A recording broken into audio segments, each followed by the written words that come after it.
Hello నమస్తే, welcome to my channel say something. మిత్రులందరికీ శుభోదయం. స్క్రీన్ మీద చూస్తున్నారు కదా, సిరివెన్నెల సీతారామ శాస్త్రి గారు, పుంభావ Saraswati.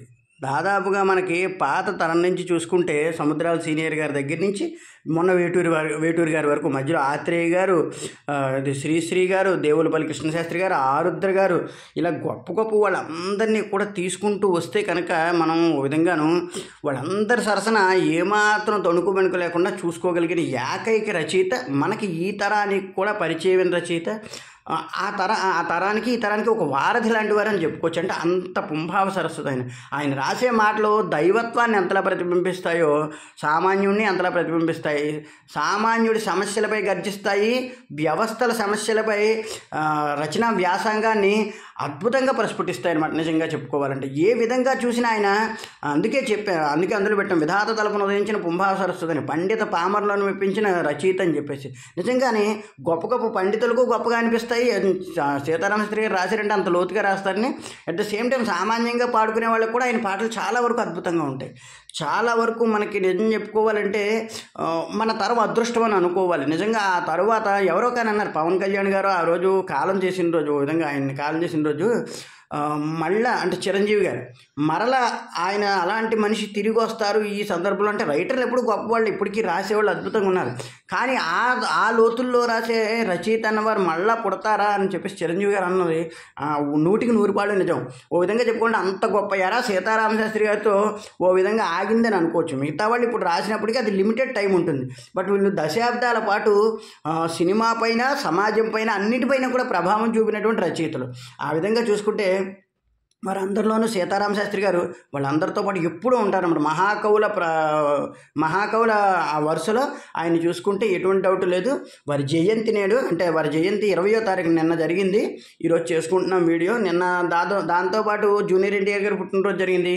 At the same time Manchu Manoj గారు పుట్టినరోజు కూడా జరిగింది. వారికి మరొకసారి శుభాకాంక్షలు తెలియజేసుకుంటూ, at the same time Sitarama Sastri గారికి కూడా జయంతి శుభాకాంక్షలు తెలియజేసుకుంటూ, వారి కుటుంబ సభ్యులందరూ కూడా ఆనందంగా ఉండాలని తెలుపుకుంటూ, వారి స్మృతులతో గడపాలని, వారిని మరింతగా గుర్తు చేసుకుంటూ, ప్రతి ఒక్కరూ వారి రచనలను గుర్తు చేసుకుంటూ ఆనందంగా ఉండాలని గుర్తు చేసుకుంటూ, వారి వివరాల్లోకి వెళ్తే కనుక వారు పుట్టింది యాక్చువల్గాను విశాఖపట్నం జిల్లా అనకాపల్లిలో 20 మే 1955లో పుట్టారు. అనకాపల్లిలోని వాళ్ళ నాన్నగారి పేరు వచ్చి సివి యోగి. అదే చేంబోలు. యాక్చువల్గా సీతారామశాస్త్రి గారి ఇంటి పేరు సిరివెన్నెల కాదు, చేంబోలు. ఆ చేంబోలు సీతారామశాస్త్రి ఆయన అసలు పేరు. వారి నాన్నగారి పేరు చేంబోలు వెంకటయోగి. అలాగే వాళ్ళ అమ్మగారి పేరు వచ్చి సుబ్బులక్ష్మి గారు అనమాట.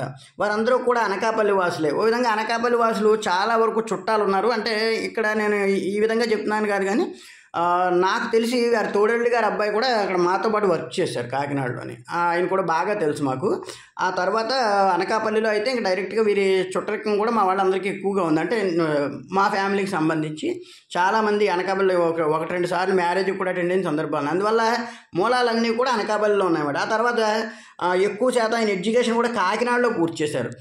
డిగ్రీ అవన్నీ కూడా, అంటే స్కూలింగ్ అంతా కూడా అనకాపల్లిలో పూర్తి చేసుకున్నారు. తర్వాత విశాఖపట్నంలో కొన్నాళ్ళు చదివారు. ఆ తర్వాత ఎక్కువ ఇంక మొత్తం కాకినాడే కాలేజీలో అంతా పూర్తి చేసుకొని, ఆ తర్వాత ఏం చేశారు, ఆయన ఎంఏ చేశారు, master of arts, Andhra university నుంచి. విశాఖపట్నం ఆంధ్ర యూనివర్సిటీ ఉంది కదా, దాని నుంచి ఎంఏ పూర్తి చేసుకున్నారు. అంటే ఏంటంటారు దాన్ని, ఈ విధంగా అది మనం డిస్టింక్షన్, ఇదేమంటాం, డిస్టెన్స్ ఎడ్యుకేషన్ అంటాం కదా, ఆ విధంగా అనమాట. దూర విద్య ద్వారా ఎంఏ పూర్తి చేసుకున్నారు. దానికి కారణం ఏమైందంటే ఎంబీబీఎస్ జాయిన్ అయ్యారు, కానీ ఆయనకి ఎందుకో కానీ ఫైనాన్షియల్ ఇష్యూస్ వల్ల ఆయనకి కుదరలేదట. అంటే అప్పట్లో ఎంబీబీఎస్ అంటే చాలా కష్టం కదా. ఆ తర్వాత దాన్ని ఎంఏ కింద మార్చుకున్నారనమాట. ఇక కెరీర్ విషయానికి వస్తే కనుక మనకందరికీ తెలుసు కదా, ఆయన 84లో బాలకృష్ణ గారి జనని జన్మభూమి అని చెప్పేసి ఒక సినిమా ఉంది. అది విశ్వనాథ్ గారు తీసిన సినిమాయే. అది అనుకున్నంతగా ఆడలేదు. దాదాపుగా శ్రీమంతుడు సబ్జెక్ట్కి సంబంధించిన సినిమా అది. అదే సినిమాని దాదాపుగా తీసారని చెప్పేసి, అంటే ఆ మూలాలు ఎక్కువ ఆ సినిమాకు ఉంటాయి. బట్ ఆ సినిమా అనుకున్నట్టుగా ఆడలేదు. కానీ ఆ సినిమాలో ఒక పాటకి వారిని తీసుకున్నప్పుడు చాలా బాగా రాస్తున్నారని విశ్వనాథ్ గారికి అర్థమయ్యి, కొద్దిగా విశ్వనాథ్ గారు, బాలసుబ్రహ్మణ్యం గారు, సీతారామశాస్త్రి గారు వీళ్ళందరికీ మూలాలు ఉన్నాయి ఎక్కడెక్కడో. దాంతో విశ్వనాథ్ గారు బాగా ఇష్టపడి సీతారామశాస్త్రి గారిని తరువాత వచ్చిన 85లో వచ్చిన సిరివెన్నెల సినిమాకి తీసుకున్నారు. అక్కడ ప్రారంభమైంది ఆయన ప్రస్థానం. ఆ సిరివెన్నెల పాటలు ఆయన మీద ఎంతలా ప్రభావం చూపించాయి అంటే, ఆయనది ఇంకా ఇంటి పేరు అయిపోయింది. ఓ విధంగా ఇంటి పేరు మర్చిపోయారు. చేంబూలు సీతారామ శాస్త్రి గారిని మర్చిపోయి సిరివెన్నెల సీతారామ శాస్త్రి గారు అన్నారు. మనకి చాలామందికి అలాగే విధంగా అదే అనుకుంటాం కదా, ఇంటి పేరు కాస్త వేరే పేరు ఉంటుంది. మొన్న కూడా అనుకున్నాం సుద్దాల అశోక్ తేజ్ గారు. సుద్దాల అశోక్ తేజ్ గారు అసలు పేరు ఇంటి పేరు వేరు, ఆయన ఏంటి గుర్రం అశోక్ తేజ్ గారు. కానీ సుద్దాల అనే ప్రాంతం నుంచి వచ్చి వారి ఫాదర్ దగ్గర నుంచి ఫ్రీడమ్ ఫైటర్స్ కాబట్టి వాళ్ళ దగ్గర నుంచి ఆ సుద్దాలనే ఊరి నుంచి ఉండడం వల్ల సుద్దాల అశోక్ తేజ్గా మారిపోయారు. ఆ విధంగా ఆయన సిరివెన్నెల సినిమా నుంచి సిరివెన్నెల సీతారామ శాస్త్రి గారిగా రూపాంతరం చెందారనమాట అని చెప్పుకోవాలంటే. సిరివెన్నెల సినిమాలో ఆయన రాసిన మొదటి సాంగు విధాత తలుపున ప్రభవించినది అనాది జీవన వేదం అని చెప్పేసి, నిజంగా అనాది జీవన వేదమే అయింది. ఆ వేదమే అయింది అందరికీ నది. ఎందుకంటే అద్భుతంగా వచ్చే పాటలు. సిరివెన్నెల సినిమా పాటలు కనుక చూస్తే మనకి అన్ని అద్భుతాలే. ఆది భిక్షువు వాడిని ఏది కోరేది, బూడిది ఇచ్చేవాడిని ఏది అడిగేది అంటారు. శివుణ్ణి అడుగుతారు. బండరాళ్లను చిరాయువుగా జీవించమని ఆనతిచ్చేవాడిని ఏది అడిగేదని అంటారు. అంటే బండరాళ్ళను కూడా చిరాయువుగా జీవించమని ఆనందిస్తున్నాడు. చిన్న చిన్న పువ్వులనేమో వెంటనే ప్రాణాలు తీసేసేలా చూస్తారు. అంటే వికసించే పువ్వులు అంటే జీవం ఉన్న వాటినేమో తక్కువ ఇచ్చి, జీవం లేని వాటికి సంవత్సరాలు ఇచ్చిన అదే 100 సంవత్సరాల జీవితాన్ని ఇచ్చాడు. మరి ఇంకా ఆయన ఏం కోరుతామని చెప్పేసి ఆ పాట చాలా బాగుంటుంది. అందుకని అందరికీ ఇష్టం. చాలామంది ఇది కూడా పెట్టుకుంటారు, ఏంటి కాలర్ ట్యూన్స్గా కూడా పెట్టుకుంటుంటారు ఇప్పటికీ. అంటే అంత ఫేమస్. ఆ పాటలన్నీ అలాగే ఉంటాయి. తర్వాత ఈ గాలి ఈ వేళ అన్న సాంగ్ కానీ, అందులో సాంగ్స్ అన్నీ కూడా అద్భుతమే నిజంగాను సిరివెన్నెల సినిమాలోను. తరువాత at the same time Viswanath గారితోనే ఆయన గొప్ప వర్క్ చేయడం మొదలుపెట్టారు. తర్వాత వచ్చిన స్వర్ణకమలం సినిమాలో సాంగ్స్ అయితే నేటికి ఎప్పటికీ కూడా ఎవర్ గ్రీన్. అందులో శివుడి తత్వం, ఇంకా శివ పార్వతుల తత్వం అతుక్కుపోతుందని చెప్పొచ్చు అనమాట. నిజంగానే ఒదిగే పాదానికి తీరొకటి ఉంది, ఒదిగే కాలానికి తీరొకటి ఉంది, అది నీ పాదానికి దొరకనుంది. అంటే అక్కడ ఆయన రాసిన లైన్ గొప్పగా మెచ్చుకోవచ్చు. నటరాజస్వామి జటాజూటిలోన చేరకుండా వీరి చుక్కుపడి సురగంగకు విలువే ఉందంటారు. అంటే నిజంగాను ఎక్కడ ఏది దేనికి విలువ దక్కాలన్నది ఆయన రాసిన పాటల్లో అంత అద్భుతంగా రాశారు. గల్లు గల్లు గల్లు అన్న సాంగ్ కానీ, తర్వాత అందెల రవ మీద పదములుగా అని కానీ, ఓం నమ శివాయ సాంగ్ కానీ, ఆ సాంగ్స్ అన్నీ కూడా అద్భుతంగా ఉంటాయి. తర్వాత వెంటనే విశ్వనాథ్ గారితో శృతిలేని సినిమాకి పాటలు రాశారు. ఏది తెల్లవారదేమో స్వామి నీ తలపుల మునకలో అలసిన దేవేరి అలవేలు మంగకని చెప్పే సాంగ్ కానీ, ఇవన్నీ కూడా తర్వాత అద్భుతం అన్నమాట. స్వయం కృషి సినిమాలో కొన్ని పాటలు రాశారు. తర్వాత సంసారం ఒక చదరంగంలో కూడా కొన్ని పాటలు రాశారు. తర్వాత శృతిలయల్లో రాశారు. తర్వాత ఓ విధంగా చెప్పుకోవాలంటే చాలా ఈయనకి దాదాపుగా 11 నంది అవార్డులు వచ్చాయి. సీతారామ శాస్త్రి గారికి ఏకంగా 11 నంది అవార్డులు, 6 ఫిల్మ్ఫేర్ అవార్డులు, పద్మశ్రీ కూడా వచ్చింది. వాటి వివరాలు మనం తర్వాత చెప్పుకుందాం. ముందర కెరీర్ పరంగా చెప్పుకుంటే కనుక తర్వాత అన్నా తమ్ముడు, ఇంద్రుడు చంద్రుడు, అల్లుడు గారు ఇంద్రుడు చంద్రుడు తెలుసు కదా, లాలిజో ఊరుకో పాప, ఇలాంటి సాంగ్స్ అన్నీ కూడా అద్భుతంగా ఉంటాయి. ఇంద్రుడు చంద్రుడులో సంజయ్ రాఘవు సరిగమలో అని చెప్పేసి విజయశాంతికి కమలాసన్ గారి సాంగ్ కానీ అద్భుతంగా అనమాట. తర్వాత అంతం సినిమాలో సాంగ్ కానీ, నీ నవ్వు చెప్పింది నాకన్న సాంగ్ కానీ, ఇవన్నీ కూడా అద్భుతాలే. తర్వాత క్షణక్షణంలో వెంకటేష్ గారికి బాగా ఇష్టం. ఏది జామురాత్రి జాబిలమ్మ సాంగ్ చాలా బాగుంటుంది. తర్వాత స్వాతికిరణం తెలిమంచు కురిసింది తలుపు తీయనా ప్రభు అనే సాంగులు కానీ, స్వాతికిరణంలో అద్భుతమైన పాటలు. అది కూడా విశ్వనాథ్ గారిదే. మనీ సినిమాలో చక్రవర్తికి వీధి బిచ్చగత్తికి బంధువు అవుతానని అంది మనీ అని చెప్పేసి, అయ్య చుట్టము కాదు అబ్బ చుట్టము కాదు అని చెప్పేసి అద్భుతంగా రాస్తారనమాట. తర్వాత గోవిందాలో పాటలు కానీ, తర్వాత నాగార్జున గారితో బాగా చేశారు. క్రిమినల్లో తెలుసా మనసా అని సాంగ్ అనుకుంటాను, అద్భుతంగా రాశారు. తర్వాత గులాబీ సినిమాలో కానీ ఏ రోజైతే చూశానో నిన్న సాంగ్ కానీ, లవ్ బర్డ్స్, తర్వాత ఏమో తారక రాముడు, హాయ్ హాయ్ వెన్నెలమ్మ హాయ్ ఆయనే అనుకుంటాను రాసిన పాట. తర్వాత శుభలగ్నంలో చిలకాయ తోడలేక కానీ, తర్వాత శ్రీకారం అని చెప్పేసి ఒక సినిమా వచ్చి చదువు గారి ఆ సినిమా అనుకున్నట్టుగా ఆడలేదు. అంటే అప్పట్లో కొంచెం అమ్మాయిల మీద అఘాయిత్యాలు జరిగేవి కదా, వాటికి సంబంధించిన మాట. అందులో సూసైడ్ చేసేసుకుందాం అనుకున్నప్పుడు ఆయన చెప్పిన ఆ పాటకి నంది అవార్డు కూడా వచ్చింది. మనసు కాస్త కలత పడితే కలత చెందకు, అదే మా ప్రాణం ఇమ్మని కలత చెందకని చెప్పేసి, అంటే ప్రాణం తీసుకునే పరిస్థితి తెచ్చుకోక మనసు కాస్త కలత చెందినని చెప్పేసి. తర్వాత లిటిల్ సోల్జర్ సినిమాలో అద్భుతమైన పాటలు, సరేలే ఊరుకో పరేషాన్ ఎందుకు అని సాంగ్ ఉంటుంది, చాలా బాగుంటుంది లిటిల్ సోల్జర్స్ సాంగ్స్ కూడాను. తర్వాత శుభలగ్నం కానీ, అదే చెప్పుకున్నాం కదా శ్రీకారం కానీ, వీటన్నిటికీ కూడా నంది అవార్డులు వచ్చాయి. తర్వాత పెళ్లి కానుక, తర్వాత సింధూరం మనకు తెలుసు కదా. సింధూరం సినిమాలో పాటకే అసలు త్రివిక్రమ్ గారు ఆశ్చర్యపోతారు. ఎందుకంటే నక్సల్బరీ ఉద్యమాల మధ్యన, ప్రభుత్వాల మధ్యన అధికారులు ఎంత క్రూరంగా ఉంటారు, అలాగే నక్సలైట్లలో కూడా కొంతమంది స్వార్థపరులు ఉండేవాళ్ళు, మంచి వాళ్ళు ఎలా దొరికిపోయేవారు, ప్రజల కోసం కష్టపడదాం అనుకున్న వాళ్ళు స్వార్థపరుల వాళ్ళు ఎలా నష్టపోతారు, ఇవన్నీ కూడా ఒక అద్భుతంగా తీసిన దాంట్లో మనకి ఒక పాట రాస్తారు ఆయన, అర్ధ శతాబ్దపు అజ్ఞానాన్నే స్వరాజ్యం అందామా స్వర్ణోత్సవాలు చేద్దామా అని. ఎందుకంటే మనకి స్వాతంత్రం వచ్చి ఇంకా దాదాపుగా ఓ విధంగా 40 ఏళ్ళు వచ్చినప్పటికీ 47 నుంచి 97 అది ఆ టైంలోనే సినిమా కూడా. అంటే దాదాపు 50-60 ఏళ్ళు గడిచిపోతున్నా కూడా ఇంకా మనిషికి మధ్యన స్వార్థం కానీ, ఆ మనిషికి మధ్య పెరిగే ఆ రకమైనటువంటి కొన్ని రకాల దుర్బుద్ధులు కానీ అవన్నీ కూడా అలాగనమాట. ఆ విధంగా జరిగిపోతున్నాయి కదా. అంటే ఎలాగ ఎంతలా స్వరాజ్యం వచ్చినా, ఎన్ని గొప్పలు జరిగినా ఇంకా చెప్పలేము. ఇంకా అంటే మనిషి ఎలాగా మారిపోతాడు, ఆ టైంకి ఎలాగ స్వార్థంగా అయిపోతాడు అనేటువంటిది అద్భుతంగా రాసుకొచ్చారు. నిజంగా ఆ పాటకైతే త్రివిక్రమ్ శ్రీనివాస్ గారు అదే చెప్తారు. ఆ పాట విన్నాక నేను ఒకలా జేబులో చేపెట్టుకుని నేను ఎటో వెళ్ళిపోతున్నానని చెప్పేసి. అంటే ఏంటంటే ఆయన అంత ఆలోచించేసింది. అలా డైరెక్టర్లు చేసిన వాళ్ళందరినీ గొప్ప వాళ్ళందరూ నిజం చెప్పుకోవాలంటే. అలాగే గాయం సినిమాలో సాంగ్ ఉంటుంది. గాయం సినిమాలో సాంగ్ గురించి ఇంకా స్పెషల్గా చెప్పుకోవాలి. నిగ్గదీసి అడుగు. నిజంగా ఆయన అంత ధైర్యంగా రాశారు. ఆయన అలాంటి పాటలు రాస్తే ఈ రోజుల్లో మరి నిజంగా సెన్సార్ కట్టలు ఉంటాయేమో కూడాను. అంత ధైర్యంగా రాశారు. ఆ రోజు సెన్సార్కి వెళ్తే వివాదం అయినప్పటికీ వివాదం కూడా ఆయన పట్టించుకోకుండా ఎలానా రిలీజ్ చేయాలంటే రామ్ గోపాల్ వర్మ కదా అడ్డుపక్క, అతను కొంచెం కాంట్రవర్సీ అయినా ఎటువంటి దాన్నైనా పట్టించుకోకుండా ఆయన స్పీడ్గా చేస్తారు. ఆ విధంగా చూసుకుంటే నిజంగా అద్భుతంగా అనమాట. గాయం సినిమాలో సాంగు ఏది నిక్కదీసి అడుగు సిగ్గులేని జనాన్ని అగ్గితోటి గడుగు సమాజ జీవోత్సవాన్ని మారదు లోకం మారదు కాలం అని. అందులో ఒక మంచి మాట అడుగుతారు ఆయన. గాలిబాటు గమనానికి కాలిబాట దేనికి, గొర్రె చాటు మందకి ఈ జ్ఞానబోధ దానికి అని చెప్పేసి. అందులోనే ఇంకో రెండో చరణాలు అంటారు. వేట అదే వేటు అదే నాటి కథే అంత నట్టడుగులు నడివీధికి నడిచొస్తే వింత అని చెప్పేసి. తర్వాత మళ్ళీ రామబాణం ఆపిందా రావణ కాష్టం, కృష్ణగీత మార్చిందా నిత్య కురుక్షేత్రం అని. నిజంగా ఎంత గొప్ప లైన్లు అంటే మనిషికి అవి చాలు. రామబాణం మార్పిందా రావణ కాష్టం అన్న. రావణ్ణి ఆలోచింటే సరిపోలేదు. అప్పటి నుంచి ఇంకా పుట్టుకొచ్చారు వేల మంది 100 మంది పుట్టుకొచ్చి సమాజాన్ని ఇప్పటికే చిత్రం చేస్తూనే ఉన్నారు. మానవ మృగాలుగా తిరుగుతూ ఉన్నారు ఇంకా సమాజంలో చాలామంది. ఇందులో ఏం మాత్రం పొరపాటు శంకించడానికి లేదు. కళ్ళ ముందు చూస్తున్నాం. మొన్న జరిగిన తీవ్రవాద గొడవల దగ్గర నుంచి అన్నిటిదాకా అంతకుముందు తీవ్రవాదులు కానీ అంతకుముందు మన సమాజంలోనే స్వార్థపరులుగా వాళ్ళని ఏం చేయకుండా దొంగ చట్టాల ద్వారా తిప్పుతున్న వాళ్ళు కానీ వీళ్ళందరినీ కూడా ఇంతే. ఇందులో అది ఆయన్ని సూటిగా ప్రశ్నించాడు. ఆయన ఏమని, కృష్ణగీత మార్చిందా నిత్య కురుక్షేత్రం అని. నిత్యం కురుక్షేత్రమే, నిత్యం ఏదో ఒక యుద్ధమే, నిత్యం ప్రతి ఒక్కరూ స్వార్థంతో ఆలోచించడమే. ఆ విధంగా ఆయన ప్రశ్నించింది. అందులోనే ఇంకో పాటకి ఆయనకి నంది అవార్డు వచ్చింది. ఏంటంటే సురాజ్యం ఇవ్వలేని స్వరాజ్యం ఎందుకన్నారు. సురాజ్యం అవ్వలేని స్వరాజ్యం ఎందుకంటే ఏంటి, స్వరాజ్యం వచ్చినప్పటికీ ఇది సురాజ్యము. అంటే మంచి కదా, మంచి రాజ్యం అంటే మంచి పాలన, మంచి జీవితాలను ఇవ్వలేని స్వరాజ్యం ఎందుకని చెప్పేసి ఆయన ప్రశ్నించిన దానికి నిజంగా అత్యద్భుతమనే చెప్పుకోవచ్చు. ఆ తర్వాత ఆడవారి మాటలకు అర్థాలు వేరులే, బొమ్మరిల్లు అద్భుతమైన పాటలు రాశారు ఇంక నిజంగా చెప్పుకోవాలంటేను. తర్వాత గమ్యం సినిమాకి ఆయన ఫ్రీగా రాశారు. ఎవరికి, కృషి గారికి. గమ్యం సినిమాతో పాటు తర్వాత వచ్చిన వేదంలో రాశారు. గమ్యం సినిమాలో ఇంతవరకు ఎందుకొరకు గమనమే నీ గమ్యం అయితే సాగిపోయేంతవరకు అని చెప్పేసి అది అద్భుతమైన పాట అది కూడాను ఆ సినిమాకి. ఆ తర్వాత చెప్తున్నా కదా కొత్త బంగారు లోకం కానీ, గమ్యం కానీ, శశిరేఖ పరిణయం కానీ, తర్వాత జల్సాలో రాశారు, పరుక్కి రాశారు. తర్వాత ఏమో మహాత్మాలో అయితే మనకి కొంతమంది ఇంటి పేరు కాదురు గాంధీ అని చెప్పేసి, అసలు ఇందిరమ్మ ఇంటి పేరు కాదురు గాంధీ అన్నారు. బట్ పార్టీలు అభ్యంతరం పడడంతో కొంతమంది ఇంటి పేరు కాదురు గాంధీ అని మార్చారు.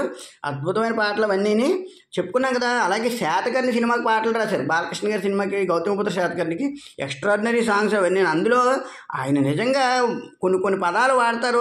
ఆ సినిమాలో కొంతమందికి అర్థం అవ్వలేదు. ఎందుకంటే బాగా డెప్త్కి వెళ్ళిపోతారు సీతారామ శాస్త్రి గారు. అంటే ఎలాగా, కాలవాహిని శాలివాహన శకముగా ఘనకీర్తి నొందిన సుప్రభాత సుజాతవహిని గౌతమి సుత శాతకర్ణి అన్నారు. అంటే అంత గొప్పగా, అంటే కాలాన్ని మార్చి శాలివాహన శకంగా రాసినటువంటి ఒక గొప్ప చక్రవర్తి అని చెప్పడానికి ఆయన ప్రాసను అంతలా వాడారు శాతకర్ణి గురించి. అది కొంతమందికి అంటే భాషాపరంగా ఇబ్బంది లేని వాళ్ళకి అందరికీ అర్థమవుతాయి అనమాట. ఈ విధంగానే తర్వాత ఏమో మనకి ఇది నువ్వు వస్తానంటే నేను వద్దంటానాలోను, మనసంతా నువ్వేలా ఆయన నటించారు. గాయం సినిమా పాటలో కూడా ఉన్నారు కదా. అలాగే మనసంతా నువ్వేలో డైరెక్ట్గా నటించారు అనమాట. అందులో కూడా మనసంతా నువ్వేలో అద్భుతమైన పాటలు రాశారు. ఎంఎస్ రాజు గారికి వర్షం సినిమాలో పాటలు రాశారు. అలాగే నువ్వు వస్తా అంటే నేను వద్దంటానాలో ఆకాశం తాకేలా వడగాల ఈ నెల అందించే ఆహ్వానం ప్రేమంటే అంటారు. ఆకాశాన్ని నేల వడగాల్లో తాకి ఆహ్వానం అందించింది ప్రేమ. మరి ఇంకేం చెప్తా, ఆయన డెప్త్కి వెళ్ళిపోతాను అంతే. ఇక జన్మంతా నీ అడుగుల్లో అడుగులు వేసే జత ఉంటే నడకల్లో తడబాటైనా నాట్యం అయిపోదా అని చెప్పేసి, రేయంతా నీ తలపులతో ఎర్రబడే కన్నులు ఉంటే ఆకాంతే నువ్వు విరిసే సంక్రాంతి ఎదురవుదా అని. నిజంగానే ఎంత డెప్త్కి వెళ్ళిపోతారు. ఇంకా చెప్తారు కదా త్రివిక్రమ్ శ్రీనివాస్ గారు కానీ, తనికెళ్ళ భరణి గారు కానీ, వీళ్ళందరూ చాలా గొప్ప చెప్తారు. ప్రకాష్ రాజు గారు అయితే సీతారామ శాస్త్రి గారితో గంటల తరబడి మాట్లాడేవారట. ఏంటో ఇవన్నీను. అంటే ఆయన భావజాలం వేరైనప్పటికీ ఇష్టం అనమాట. అంటే ఆయన అంత బాగా రాసేవారని. అలాగే వర్షం సినిమాలో ప్రభాస్ గారు చెప్పారు, మెల్లగా కరగని 2 మనసులు దొరవని. ప్రభాస్ గారిని పిలిచారట ఆ పాటలకి. పాట రాశారు, ఒకసారి వెళ్ళి చూడండి అని. మెల్లగా కరగనంటే ఏంట్రా బాబు ఇలా ఉంది ఈ పాట అనుకుంటారంటే ఆయన ఫాస్ట్ బీట్లు ఇష్టం కదా కుర్రాళ్ళకి, అందు గురించి. బట్ ఆ పాట చివరికి వచ్చాక ఈ వర్షం సాక్షిగా అన్నారట. అంటే ఈ వర్షం సాక్షిగా అని అక్కడ ఏదో ఐ లవ్ యూ అనో ఇంకోటనో పెట్టచ్చు కదా. అంటే మొన్న నా ఉచ్ఛ్వాసం గమనమని ఆయన మీద ప్రోగ్రామ్ జరిగింది ఈటీవీలో. దానికి ప్రభాస్ గారు హాజరయ్యారు. దానికి సంబంధించిన వీడియో కూడా మన దాంట్లో రన్ అయింది మొన్నటిదాకా. అయితే దానికి సంబంధించి ఆయన ఇది ఈ వర్షం సాక్షి అంటే అక్కడ ఏదో ఐ లవ్ యూ అనో బీట్ వచ్చేలా పెట్టచ్చు కదా అని. సరే పాట విని కంపోజింగ్ అయిపోయి కానీ తేడా వస్తే నేను మారుస్తాను లిరిక్ పర్వాలేదులే అన్నారట. అంటే పాట విన్నాక దేవిశ్రీ ప్రసాద్ గారు దాన్ని లాక్ చేసిన తీరు కానీ ఆ పడిన ఇది ఆ లాకింగ్ కానీ ఎలా పడుతుంది మనకి ఈ వర్షం సాక్షిగా కానీ బీట్ ఒక్కసారిగా వస్తుందన్నమాట. అంతే ఇంకొకసారి స్టన్ అయిపోయాడు. ఎలా రాశారంటే అది రాయడం అనేటువంటిది ఎక్స్పెక్టేషన్ ఉంటుందని చెప్పేసి అంత గొప్పగా ఊహించారు ఆయన. తలత పౌర్ణమిలో ముగలా నవకాల ముద్దమందారమా సాంగ్ ఒకటి అనుకుంటాను. ఆ తర్వాత అందులోనే ఇది భరతవాధమన నిరతనాట్యం కానీ పాట ఉంటుంది కదా, ఎక్స్ట్రాడినరీగా ఉంటుంది నిజంగా చెప్పుకోవాలంటే. పాట కూడా చాలా గొప్ప పాట అది కూడాను. ఆ విధంగాను రాసుకుంటున్న తర్వాత ఓ మై ఫ్రెండ్, ఓ సరవెల్లి, తూనీగా, ఓనమాలు, కృష్ణం వందే జగద్గురు కూడా క్రిష్ గారిదే. అందులో కూడా అద్భుతమైన పాటలు ఉంటాయన్నమాట నిజంగా చెప్పుకోవాలంటే. తర్వాత సీతమ్మ వాకిట్లో సిరిమల్ల చెట్టు మరీ అంతగా అని చెప్పేసి అందులో పాట ఉంటుంది. ఏంటి మనుషులు అనిపించే రోజు మనసులను కలిపే కొలువు అని చెప్పేసి పాట చాలా బాగుంటుంది. ఎందుకంటే అంజలి గారు ఏడుస్తుంటే అక్కడ పాట సైడ్ నుంచి వస్తుంది. ఆ పాటకి నంది అవార్డు కూడా వచ్చింది ఆయనకి. ఎందుకంటే పాటలు అంత గొప్ప డెప్త్లోకి వెళ్తాయి. సీతమ్మ వాకిట్లో సినిమాల చెట్టు పాటలు బాగుంటాయి. తర్వాత పైసా కానీ అలాగే బలుపులో ఒక పాట రాసినట్టున్నారు, నిలువదే అదే ఎంతో ఉంటుంది. అంజలి గారితో పాట ఉంటుంది, ఎక్సలెంట్గా సాంగ్ ఉంటుంది. ఆ తర్వాత అంతకుముందు ఆ తర్వాత అలా చూసుకుంటే ఫ్రీక్వెంట్ కొలాబరేషన్స్లో ఆయన ఎక్కువగాను అన్నపూర్ణ స్టూడియోతో ఎక్కువ కొలాబరేట్ అయ్యారు. నాగార్జున గారితో నిన్నే బిళ్ళాడతా కానీ, సిసింద్రికి కానీ, చంద్రలేఖ, యువకుడు, శ్రీ సీతారాముల కళ్యాణం, చూతమరారండి, ప్రేమ కథ, ఆహా, మన్మధుడు, వీటన్నిటికీ నాగార్జున గారికి సంబంధించి. అలాగే సుమంత్ ఆర్ట్ ప్రొడక్షన్స్ అనుకున్నాం కదా, మన సంతానమే, ఒక్కడు కూడా ఆయన రాశారు. నీ స్నేహం, వర్షం, నువ్వు వస్తా అంటే నేను వద్దంటానా, పౌర్ణమి, వాన, ఆట, ఇవన్నీ కూడా సుమంత్ ఆర్ట్ వాడు. ఆయన కూడా దానికి తర్వాత ఉషాకిరణ్ మూవీస్కి ఎవరికి దాదాపుగా నువ్వే కావాలి, ఇష్టం, ఆనందం, ఈ సినిమాలన్నిటికీ పాటలు రాశారు. తర్వాత రామ్ గోపాల్ వర్మ గారితో కూడా చాలా విపరీతంగా కొలాబరేట్ అయ్యారు. శివ మెయిన్ ఆ పాటలో బోటనీ పాట ముందని చెప్పేసి ఆ పాట ఇప్పటికీ కూడా అద్భుతమే కదా. అసలు అలా రాయాలని ఆలోచనే రావాలి. శివ, అంతం, క్షణక్షణం, గాయం, గోవింద, తర్వాత రంగీలాకి రాశారు, అనగనక ఒక రోజుకి రాశారు. అద్భుతమైన సినిమాలు ఇవన్నీ. సత్య, ప్రేమ కథ, మణి, తర్వాత గులాబీ, ఇవన్నీ కూడా రామ్ గోపాల్ వర్మ గారి సినిమాలో అద్భుతంగా రాసుకుంటారు. కృష్ణవంశ ఇంకా విశ్వనాథ్ గారితో అయితే ఫస్ట్ నుంచి ఉన్నారు. సిరివెన్నెల, శృతిరేలు, స్వయం కృషి, స్వర్ణకమలం, ఆపద్బాంధవుడు, ఇది మళ్ళీ స్వాతికిరణం, శుభ సంకల్పం, ఇవన్నీ కూడా అలా పాటలు అవన్నీ చూసుకుంటే అద్భుతం అనమాట.